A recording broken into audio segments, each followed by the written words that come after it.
I see that. It's automatically recording to the cloud. Okay. So it's not recording yet, though. We don't need to record yet. Only when we start. All right. I think it says that we are live. And people are trickling in. Okay. Just want a few people. So we'll wait just a few seconds, minutes as people are coming in, and then we'll get started from there. Okay. It's a really gloomy day today. How's it over there for you? Here, it's been sunny the last couple of days. Yeah? It is not supposed to be like that. We were supposed to be having rain, like a lot of rain during October. Normally it's where people just planted their crops on September and they wait for the rains on early October, but it hasn't happened really. Okay. I mean, we had like 2 weeks ago, 2 big showers, and after that, gone. Like sun, really warm, days dry. So yeah, hopefully we get some rain in the upcoming days. Yeah, I hope so. Hope so. Well, looks like we have, most people are probably going to be already here, and as they trickle in, they'll just join us as we go. But we're going to go ahead and get started. I just want to first of all say hi to everybody who's joining us today, and thank all of you for joining us for our October Exchange Makers series today. We are featuring our 2017 International Exchange alumni, Jose Alberto Lema from Quito, Ecuador, which also happens to be one of our Louisville sister cities.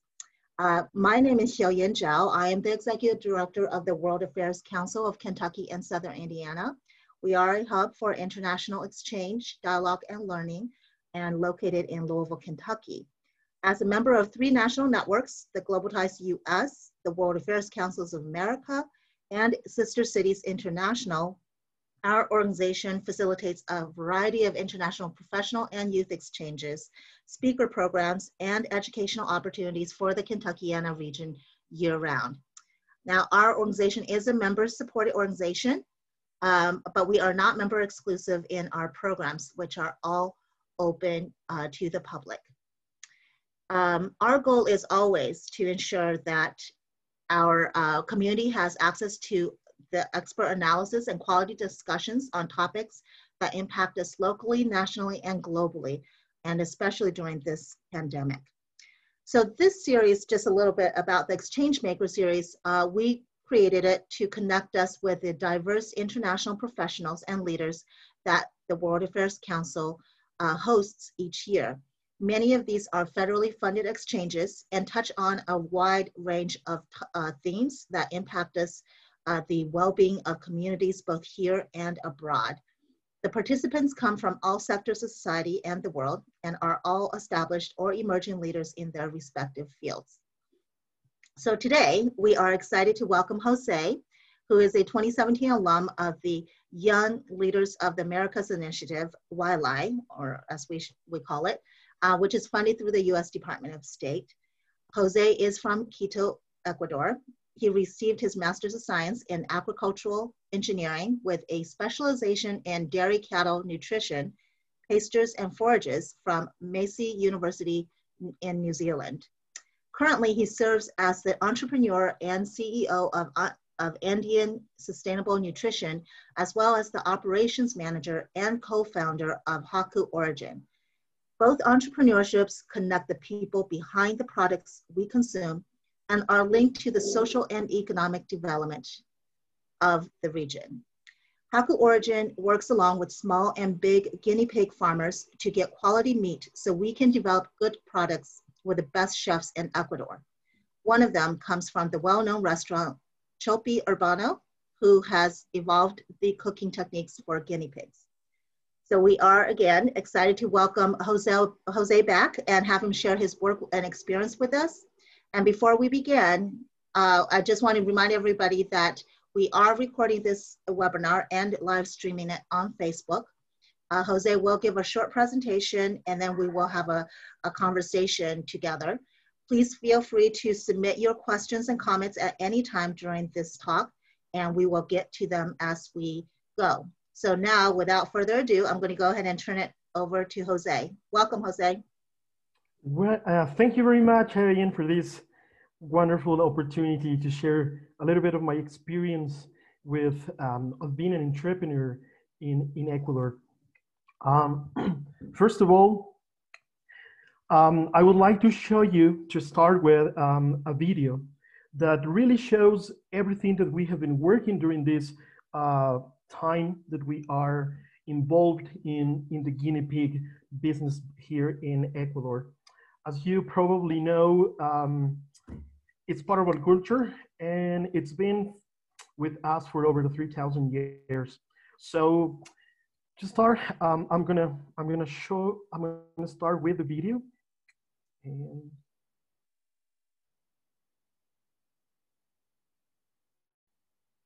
all right. Oh, perfect. Should be this.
Jose, I don't think we see the video. Is it happening on your end? Oh, yeah, I'm sorry. Okay, I think something happened here because I'm actually watching the video, so I'm sorry for that. Just a little complication here. Okay, let me just open it from here then. It might work. Okay, so okay, now all right.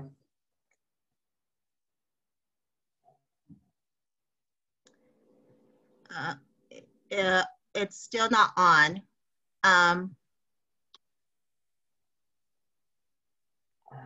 Do you see it? Hold on, just give me a. Okay. If not, I will try to. I think I have the copy, so I will bring it up really quickly. Maybe we'll share my screen, and then I'll switch it back to you. Okay. Okay. All right. Okay. All right. Thank you. No problem. All right. Just give me I one just second. stopped it. All right. Here we go. All right.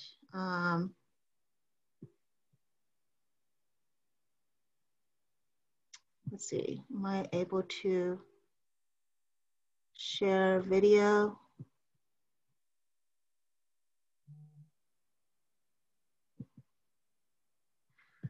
We apologize, everybody. This is one of the nice things about technology. Not much different from in person. Okay, I'm going to go ahead and share my screen right here. And hopefully we can see this.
Okay, I don't know if y'all heard that. I guess you might have seen it, but you may not have heard it, but we can keep on going, Jose. All and right, we're perfect. happy to share that video after our program as well. Yes, of course, of course. So yeah, once again, an apology for that. You know, some technical issues always happen with this kind of presentations, but hopefully we'll be able to show the video at the end of it, so you can have a better look at it. So here we go.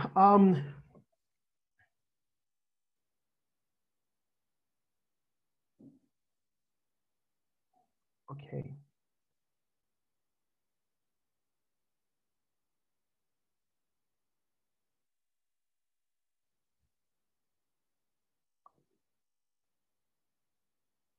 Yeah, I don't know.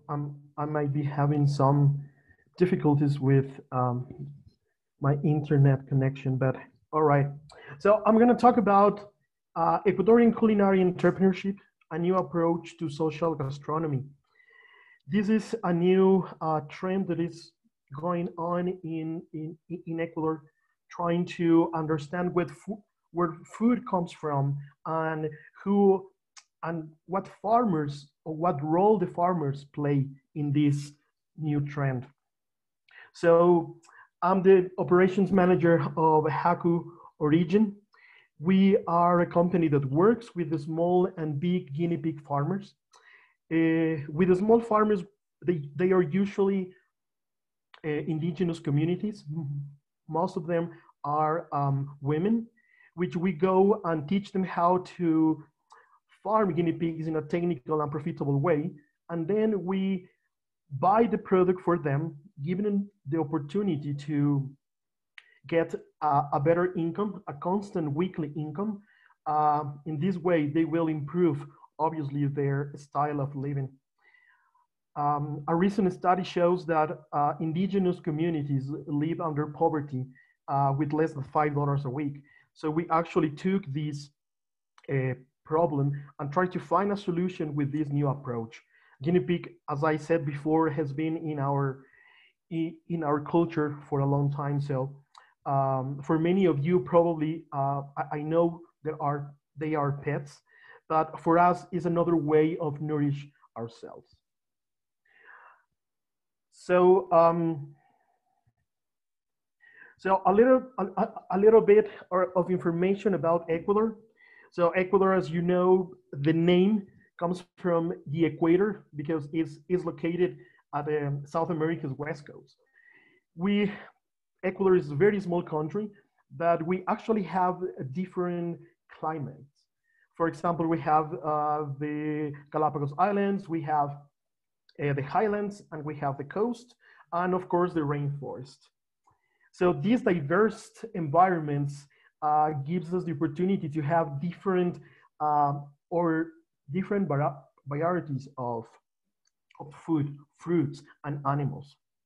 The capital is Quito. We have a population of over 16 million, and our currency is US dollar since the year 2000. We have ethnic groups here, most mestizo, more than 70%.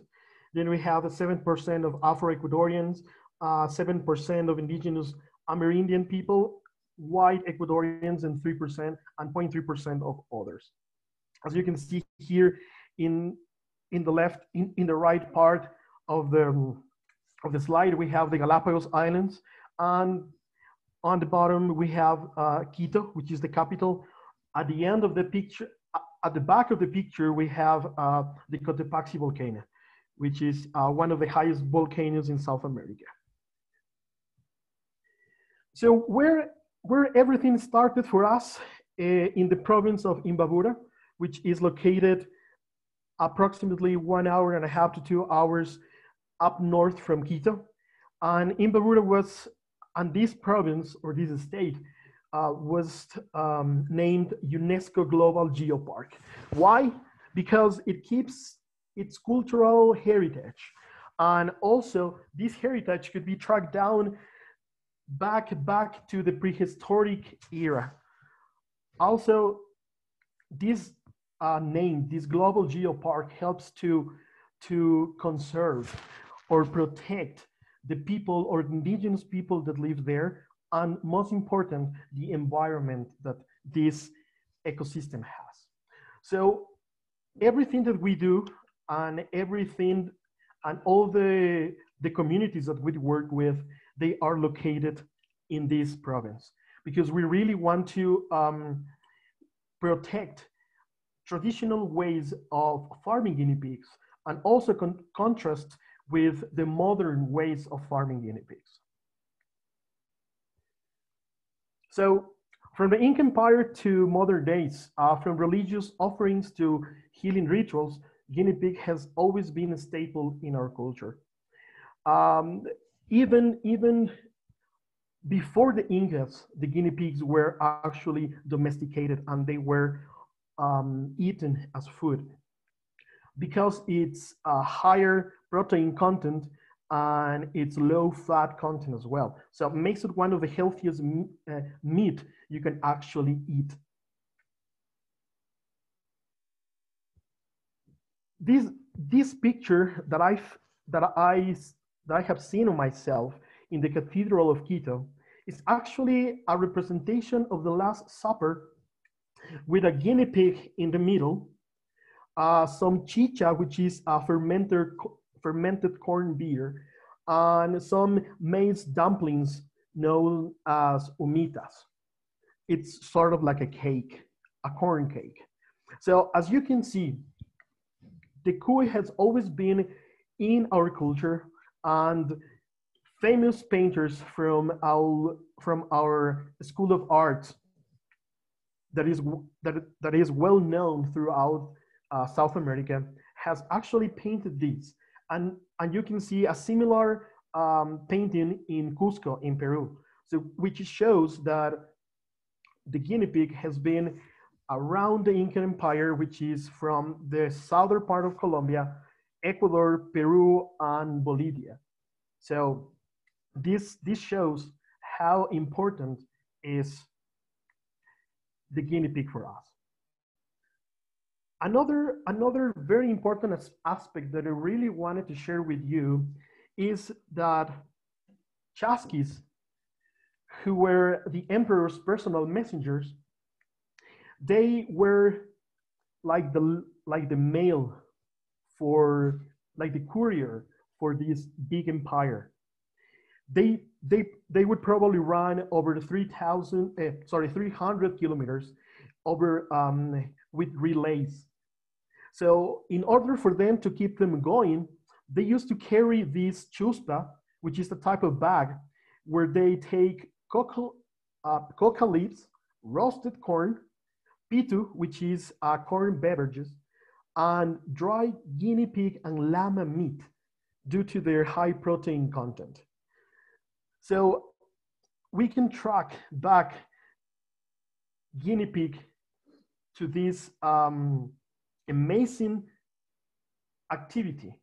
Chaskis will be selected young people with a certain characteristics. They should be healthy. They should be with a very good physique, fit, and they obviously should have a really good running skills as well. Part of our culture, it involves festivities. Two of the most important ones are actually the Inti Raimi, which is a festivity of the sun, and the Pauca Raimi, which is a blooming festivity. Normally, in Ecuador, in every of these festivities, the guinea pig plays, or the cuy, plays a really important part of the meal. Normally, the big cuy is reserved for the older member in the family or for the most important member of the family. Guinea pig or the cuy plays an important aspect in other celebrations as well, modern celebrations, such as baptisms, graduations, birthday parties as well, you name it. Guinea pig in certain parts of Ecuador plays a really important part.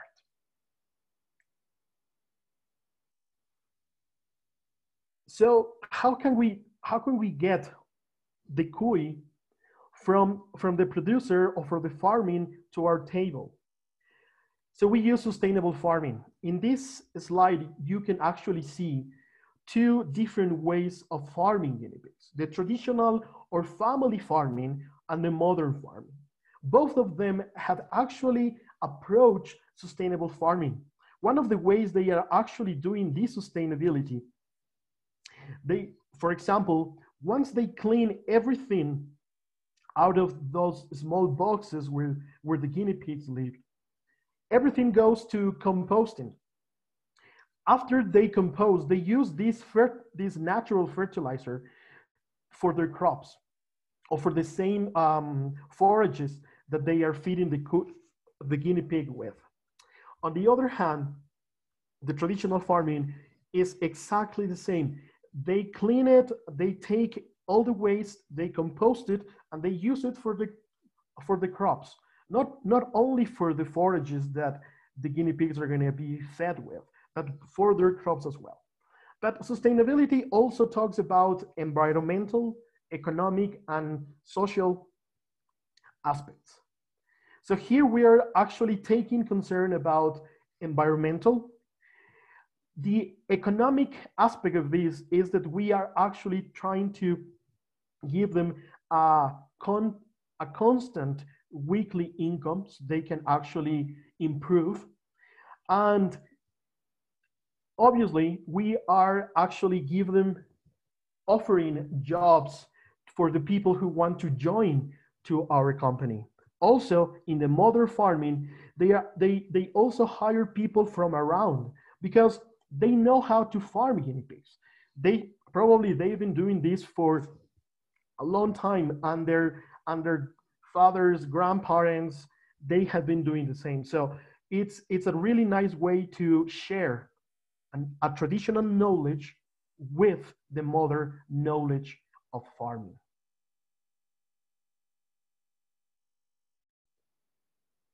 So for the transformation, here is what happens. So it goes the transformation from farming, where the animals are fed with high quality grains and forages. Then we're taken to our facilities where we do all the process. The animals are slaughtered, then are vacuum packed, complying with all the quality controls and all the requirements from the healthy authorities. And then we have the final product. The final product is a vacuum packed, high quality guinea pig meat, where we can actually, this product can be or is sold to restaurants, is sold to hotels. And pre-pandemic, this is a really interesting fact, pre-pandemic, probably 40% of our customers were tourists. They came into they came to Ecuador to get involved into the culinary world that we have. And one of the best dishes they can actually try or eat is the guinea pig. So they will get into restaurants, they get, some of them get the guinea pig just for the picture, and some others, they actually are brave enough to taste it, and some others taste it and like it, and they eat the whole plate. So the taste, you may ask, is it has to be, if you, probably some of you have eaten rabbit and of course pork. So if you mix these two flavors together, that's how approximately cuy tastes like. This is also, cuy has its particular flavor. It all depends how it was fed. If they use only grass or a mix with grass and supplement. And there's a really interesting study that I found just probably a month ago that I read about the characteristic of the meat or the muscle helps the cuy to absorb the flavors of the feed they are consuming. So there is one study in Peru that they fed the cuys with garlic, with cumin, and with some oregano. So they eat the cuy, eat this. Of course, they like it, and then they try or they taste the meat, and it has certain flavors of the garlic and the cumin impregnated in the meat. So it's a really new way to see a small animal that is delicious and is healthy as well. In order to take guinea pig to the next level, we have made strategic alliances. So as you can see, we have the farmer, which is Cullera Andina, the company, HAKU, and in this particular case, the restaurant, which is CHULPI. This restaurant has been working with us for quite a long time, actually applying new cooking techniques and evolving the way we can see the cuy on the plate. Normally, the cuy is presented on a stick or is cooked in a stick and then presented whole in the plate. I didn't want to show this because for some people is shocking, but we are trying to reset the mind, to change this mindset of the people and see the guinea pig whole in a plate. Sometimes it's not really nice to see, and of course the food gets into our mind how it looks. So with these alliances, we have created this new approach to social gastronomy. Here there is 3 different plates that uses guinea pig or cuy as main ingredient. So this new approach, it has to be clean and simple. It has to respect the meat. It has to respect the ingredients. Also, the new experience should be intuitive. Nowadays, customers give greater importance to the origin of their food, understanding the fundamental role that a farmer plays. So in the first plate, I'm going to start from left to right. You have this slow cooked guinea pig, which has been deboned and rolled and then cooked for about 8 to 10 hours on a low heat. And it's served with gnocchi, with a pesto made out of traditional herbs from Ecuador, some pickles and some peppers as well. On the next one, we have a pate, something like a foie gras made out of the liver of the cuy, which some kind of blueberry or blackberry jam. The contrast of the two flavors gives like an explosion in your mouth. It's actually really, really good. And the last one is a crackling guinea pig. The skin of the guinea pig, it works as the pork skin. It crackles. So it forms a really nice crust. And it is, the flavor, it's really good. So this is just a tiny bit of how this new approach, this gourmet version of guinea pig is trending now in Ecuador.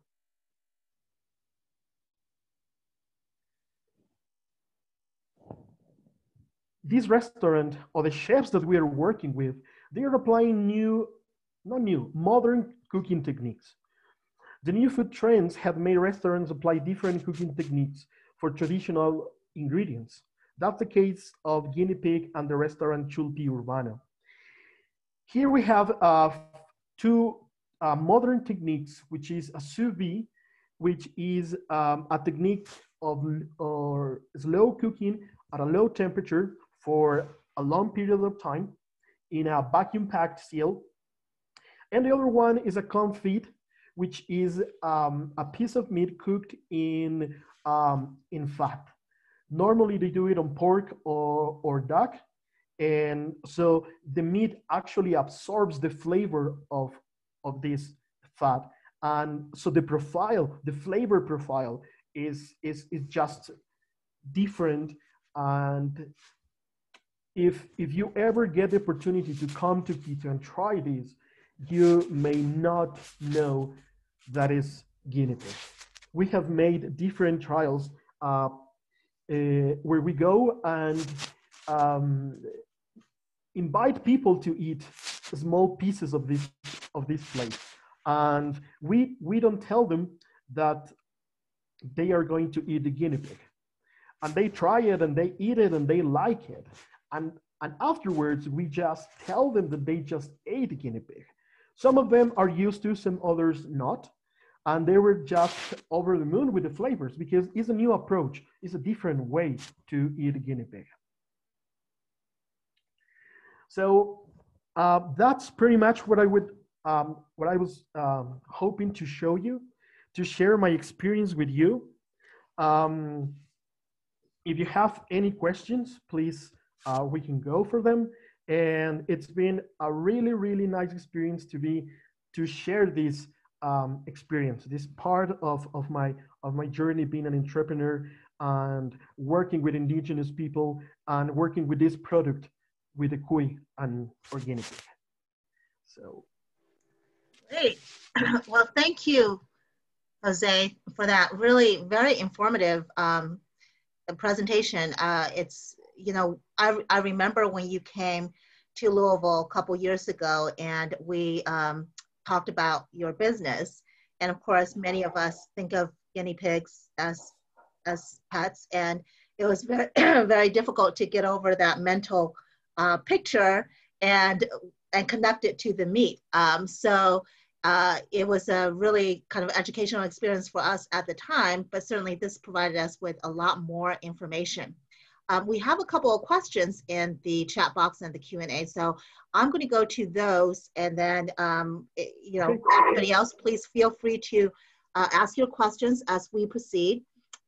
We have a couple of questions around sustainability and climate change. And Laura asks, in terms of climate change and sustainability, several organizations and scientists have called for a reduction in meat consumption across the globe. Do you see guinea pig meat as a potential substitute for beef or pork consumption? And is a guinea pig considered a greener meat? Yes, there is.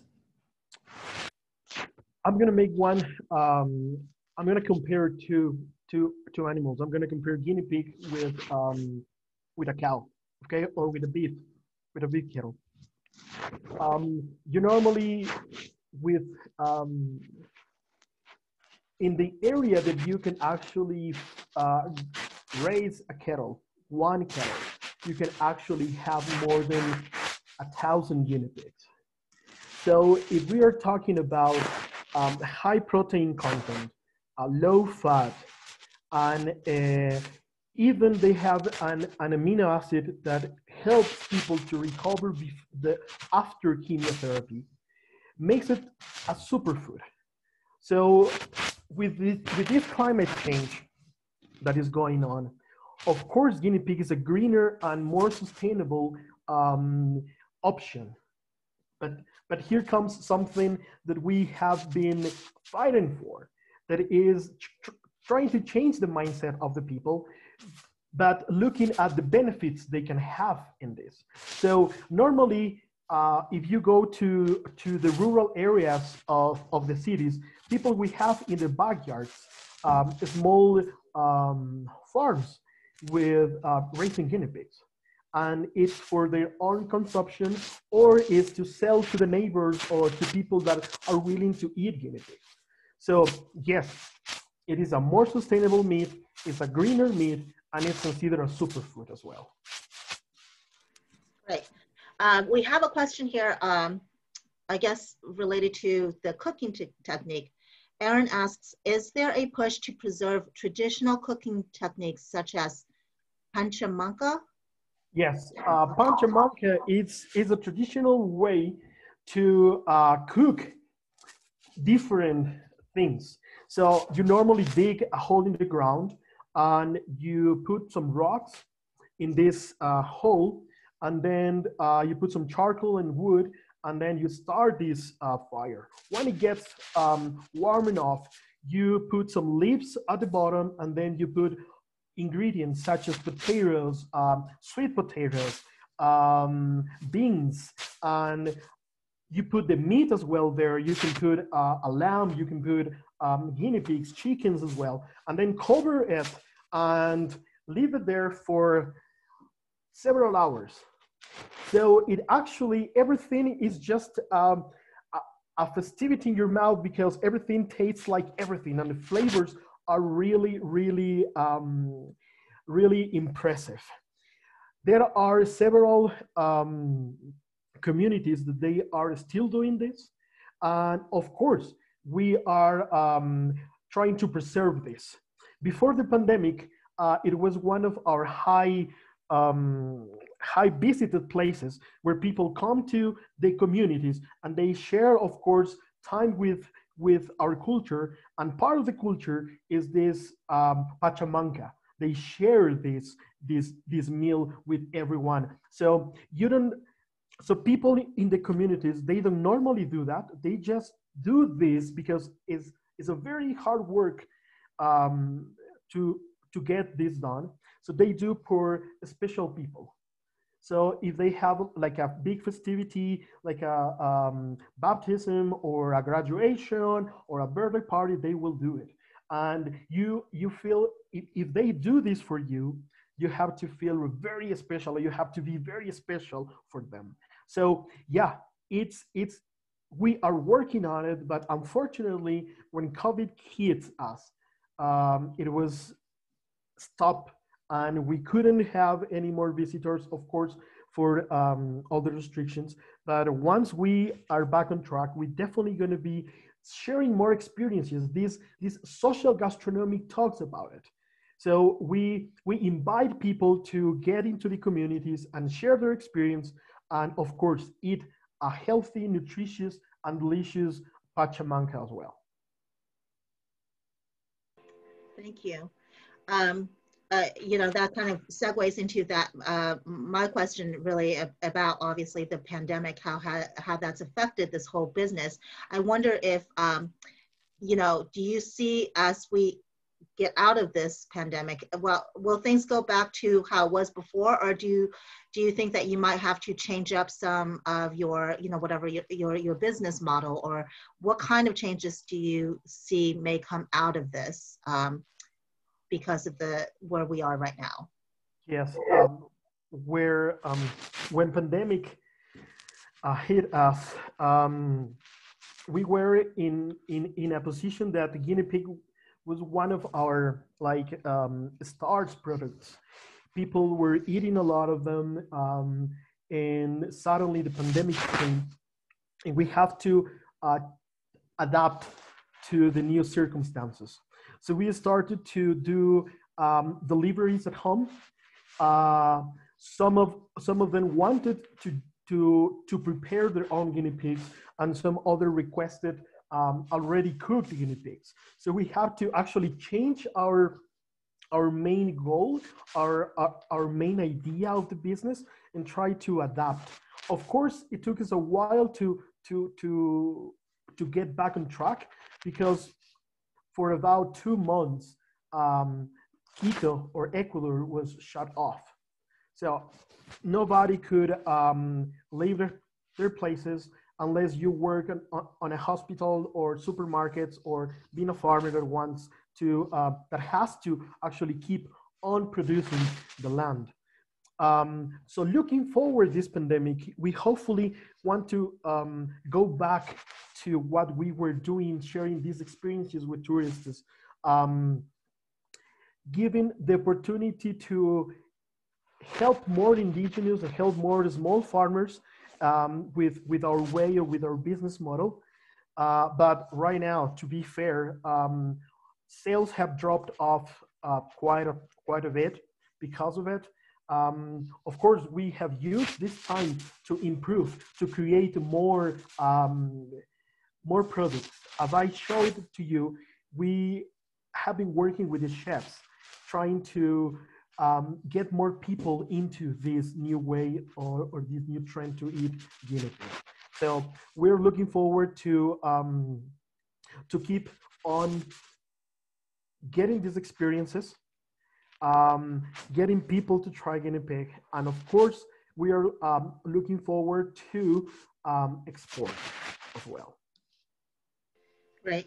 I have a question about really how popular you think guinea pig might be outside of Ecuador and the region. Laura asks, you know, the importance of guinea pig to the communities of Ecuador.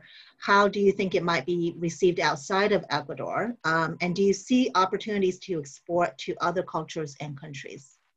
Yes, this question brought me back to when I was part of YLI in 2017, and I had the opportunity to go to Kentucky, to Louisville.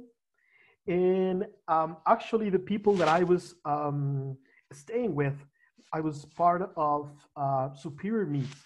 The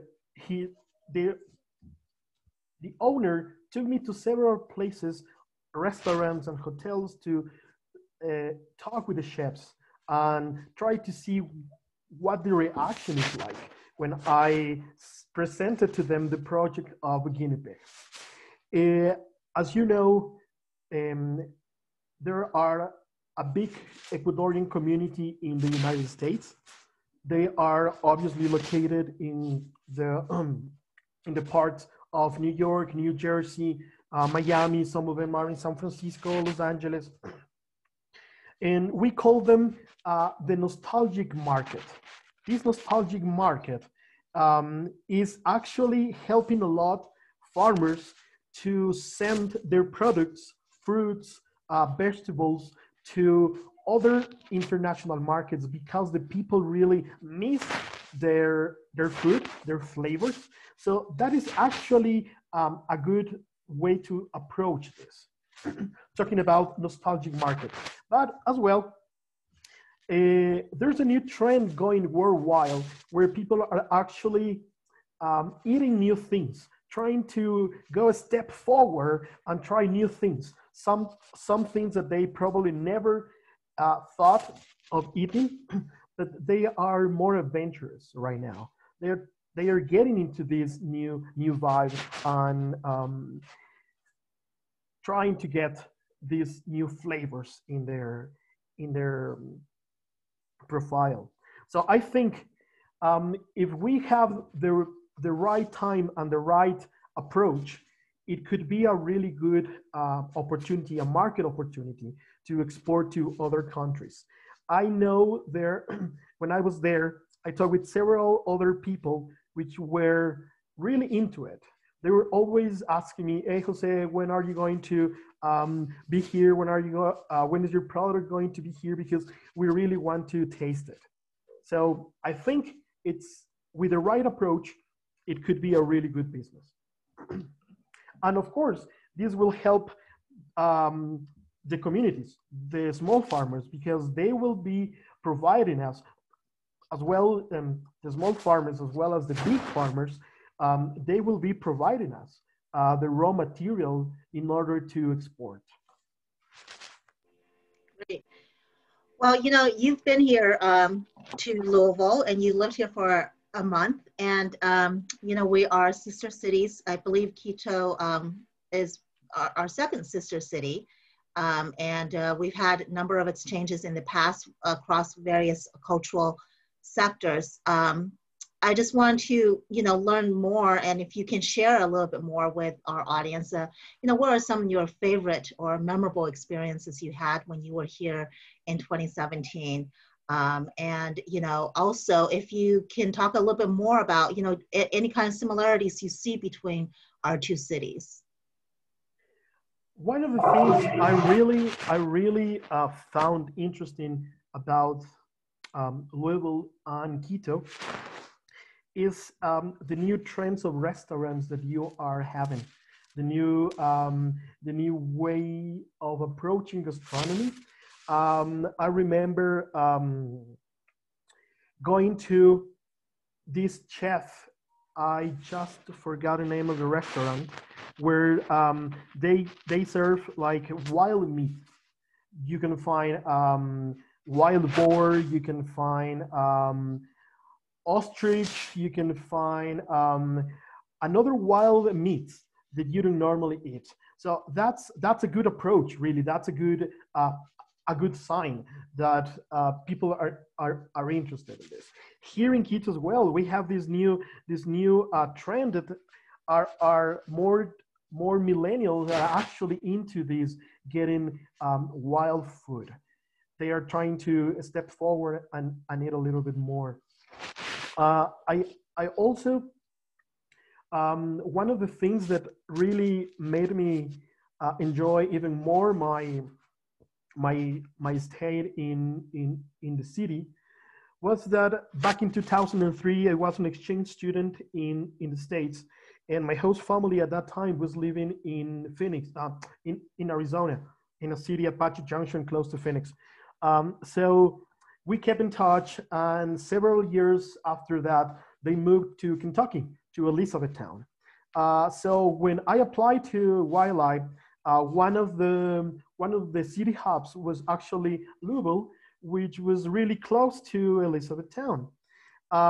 So then I got selected, and they sent me to Louisville, and then I got in touch with them. I got the opportunity again to visit them, which was really, really nice. They took me around the city and showed to me this really, really nice and modern city. Of course, talking about sister cities, two of them are modern, are going to, of course, on different views, but since they are sister cities, we share a lot of things like food, probably not the culture speaking like regarding culture itself, but I think what you are promoting there as a city, it goes in a similar way that we are. We are getting into environmental protection. We are getting into social equality, which I know you guys are doing as well too. So that's a good way to see that two cities are going or walking towards that. Yes, there's a lot of interesting opportunities we hope to explore when we are able to get back to more of that in-person exchanges. And Aaron had asked about opportunities for international student internships and short-term study abroad opportunities. You know, with regard to any of our sister cities, we do have ideas and we are exploring those opportunities. So we will certainly keep everybody posted. And certainly in Quito, you know, maybe there might be some work study opportunities for with your business at some point, Jose. Yes. When things come back to more of a normal time. And just want, you know, last question for you to close us out. What do you miss the most right now, and what are you looking forward to the most when we can go back to more of an in-person exchange or in-person, you know, environment? I think regarding family, I think Latin American people are really close to their families. We actually visit them not on a daily basis, but on a weekly basis probably. My family is very close, and we used to celebrate birthdays for all my cousins. Every month we gather together and we do a really big celebration, which we haven't been able to do it. Working wise, I miss the time when I could actually get in touch with the chefs, speak with them, trying to understand what they want to create, what they want to innovate. And right now we talk through WhatsApp or this Zoom, and it's not the same. I think this has affected us a lot and has changed the way we actually do business and the ways we actually get into relationships as well. So looking forward, I think eventually we will, this virus will subside, and we will get back on track, knowing that we need to do changes, because this pandemic has taught us that we are not invincible, that we are not, that we sometimes are powerless, and that we are not, we cannot go against nature. So I think we have to learn that, and we have to protect right now ourselves, our families, from this pandemic, from this virus, and hopefully, and in a shorter period of time, we will be able to hug each other, to get together. And I will love to go to visit you guys in Louisville, to get in touch again with you guys, and hopefully this will make us better, and will help us to understand that we can adapt, that our lives can adapt, and that our businesses can adapt as well. That we are not trees, we're not planted on the soil. We need to move, we need to adapt, we need to reinvent ourselves. Well, very, very wise words, and very so appropriate. It's something that we've heard so many times from everyone we get to talk with, that we interact with. You know, technology in some ways has brought us much closer, but in many ways it also shows what we really miss in terms of that social interaction. So I really appreciate you for taking the time to talk with us about your work, Jose, and certainly being able to reconnect with you. And you know, we hope that you will come back to Louisville in the future. And we certainly hope to go to Quito. We have Quito on our list of sister cities to visit. So remember, when we come, we're going to one of those restaurants. We're going to try all of the wonderful flavors of cuy that you have talked about. So we're looking forward to doing that in the hopefully not very far out future. So thank you so much, Jose. And I want to thank everybody else that's attending this webinar and for all of your great questions. It really helps to enrich the conversation that we have.